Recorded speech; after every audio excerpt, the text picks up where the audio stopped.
Compassion and Choices is the oldest, largest, and most active organization working to improve care and expand options for the end of life, and we couldn't do this work without you. Your commitment and enthusiasm has a huge impact on building the foundation for success in your state.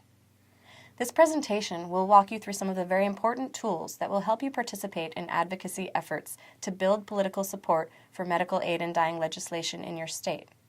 We'll use Chapter 4, called Basic Lobbying, found within a larger Volunteer Action Network toolkit called A Guide to Volunteer Advocacy, found on Compassion and Choices Volunteer Resource Center webpage. Specifically, we'll review how a bill becomes a law, why lobbying is important, how to talk with legislators, what a lobby day is and how to participate, and how to give public testimony in support of medical aid in dying at a committee hearing. Before you start contacting your local officials, please get in touch with your regional campaign manager or action team leader to coordinate ongoing activities in your state. They can provide additional details around our lobbying priorities and the legislative process in your state. Before we get any further, let's review the objectives of this session. By the end of this training, you will know how a bill becomes a law, why it's important to lobby. We'll talk about visiting with legislators, holding a lobby day, delivering public testimony, and then we'll go over some of the resources that are available to you. First, let's talk about how a bill becomes a law. Keep in mind that there are a lot of nuances and differences between states' legislative processes that are not accounted for in this overview. For specific information to your state, contact your Compassion and Choices volunteer manager. So first, an idea is introduced with input from citizens and interest groups. And then sponsors are identified. Next, the bill is drafted, usually by a staff attorney or nonpartisan staff member.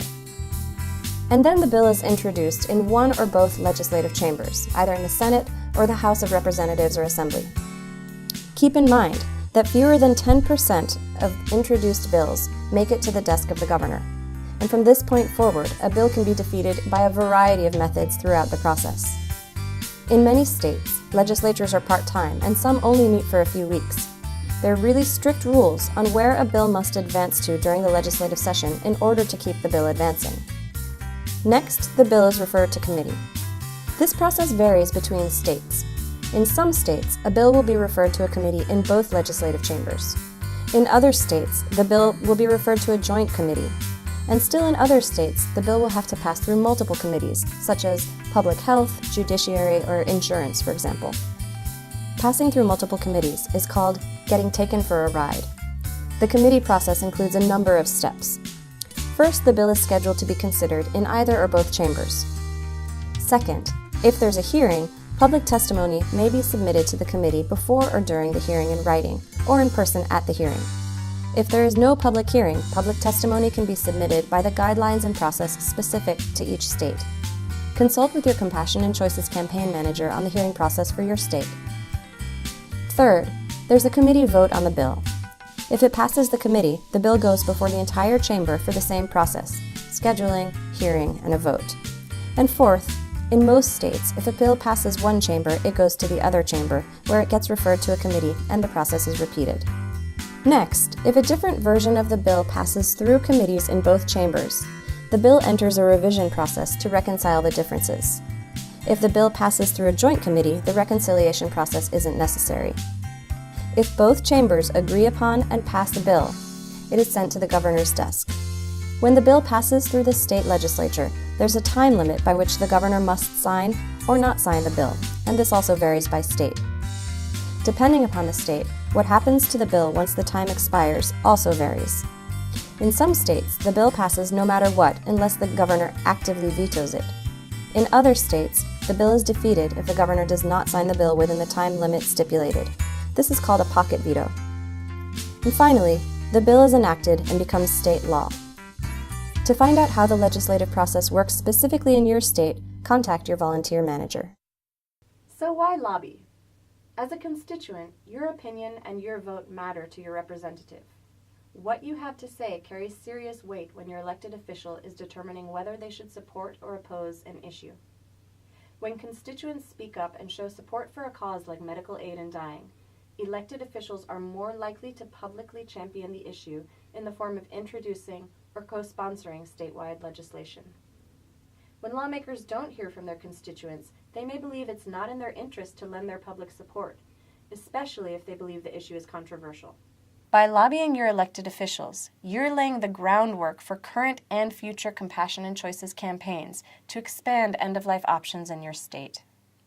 During our 2014 campaign in California, thousands of Compassion and Choices volunteers made in-person visits, calls, they sent emails, they wrote letters to their elected officials in support of medical aid in dying. These grassroots efforts helped convince legislators to champion our cause and soon after passed the End-of-Life Option Act in California. Your participation in lobbying on behalf of legislation to expand end-of-life options in your state is one of the most impactful actions you can take as a Compassion and Choices volunteer. Remember, elected officials are accountable to their constituents. Contacting your elected representatives and expressing your support for the campaign to pass a medical aid in dying law demonstrates your commitment to this issue. You can communicate with your elected official by phone, email, letter, or an in-person visit. And for the purposes of this presentation, we'll focus on in-person visits. But please refer to our letter writing toolkit located on the Volunteer Resource Center page of Compassion and Choice's website on writing letters to your elected representatives if your preference is to communicate in writing. Most meetings with elected officials happen either by appointment or by walk-in. Call your lawmaker's office to find out how they handle visits. And keep in mind that elected officials have busy schedules and they may not be available to meet with you in person, but their staff are almost always available to meet with constituents and listen to their concerns. These visits with staff are nearly as important as meeting with the lawmakers themselves, as they are official meetings on behalf of the legislator. Be sure to relay your message clearly and bring supportive materials for the staff member to refer to when they brief the lawmaker. On page 2 of the Basic Lobbying Toolkit, you'll find an easy-to-follow list of suggestions to help you prepare for your meeting with your elected representative. Take the time to read through the list to ensure that you're ready and able to deliver your message in the most effective way. Meanwhile, let's talk about a few important things to keep in mind. When you're expressing your views on end-of-life options, always do so in a respectful and professional manner. An elected official or their staff member may not reveal their position on the issue during the meeting. Be accepting and offer to discuss it further if they have any questions. Highlighting community support, such as a petition, a local resolution in favor of medical aid in dying, or community or medical groups softening their stance on the issue can also help influence lawmakers. Before each visit, download the most current and relevant fact sheets from the Compassion and Choices Understanding Medical Aid in Dying webpage to share during your meeting with your elected representative. Legislative meetings can be even more impactful when a group of 4 to 6 people coordinates and schedules as many meetings with legislators and staff as you can in a single day. We call this a lobby day. A well-executed lobby day reaches many lawmakers and has a synergistic effect as they debate policy. Here are some tips for your lobby day. Schedule all your meetings in advance. Remember, meeting with legislative staff is also a win. Be sure to schedule at least 15 minutes between each meeting. Offices are not always close together in proximity, and some meetings may run long. Not all elected officials have private offices, so be prepared to hold your meeting in a lobby, cafe, or other location instead. Bring educational materials, including a basic letter outlining your position, fact sheets, and the appropriate Compassion and Choices branded materials to offer each office with which you meet. Be ready with a strong basic message to deliver, likely the same message outlined in your letter. Be brief to allow time for questions and discussion, and when possible, include a personal story to help illustrate the issue's human dimension. And please remember to mention Compassion and Choices in all of your meetings.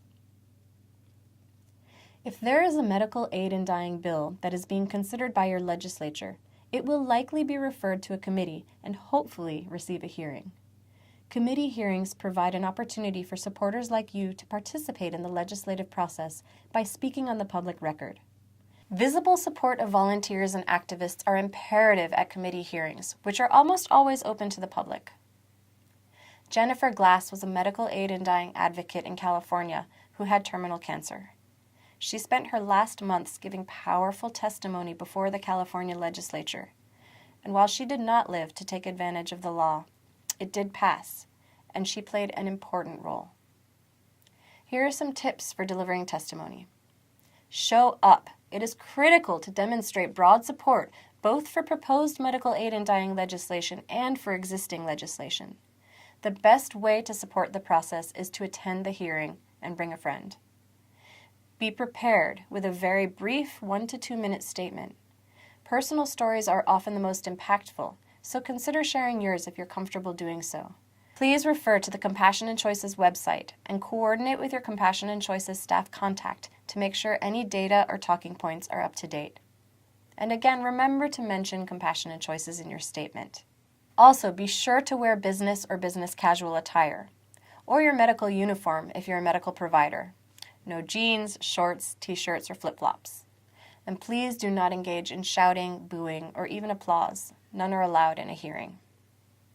Now that we've talked about these actions in more detail, take some time to read through Chapter 4 of the Volunteer Action Network Toolkit, A Guide to Volunteer Advocacy, the section on basic lobbying, which is found on Compassion and Choices Resource Center webpage. Again, that's www.compassionandchoices.org/volunteer-resource-center. Inside the larger Volunteer Action Network Toolkit, you will also find a guide to letter writing and so much more. To review and print our most up-to-date fact sheets, visit compassion-and-choices.org/understand-medical-aid-in-dying. You are an important part of a statewide volunteer effort, and you wield an enormous amount of power to advance the campaign to authorize medical aid in dying in your state, and then to help implement it after it's passed. Your action team leader or regional campaign manager is waiting to hear from you. I really want to thank you for all you are willing to do in partnership with Compassion and Choices. With your help, we can improve care and expand options for everybody for the end of life.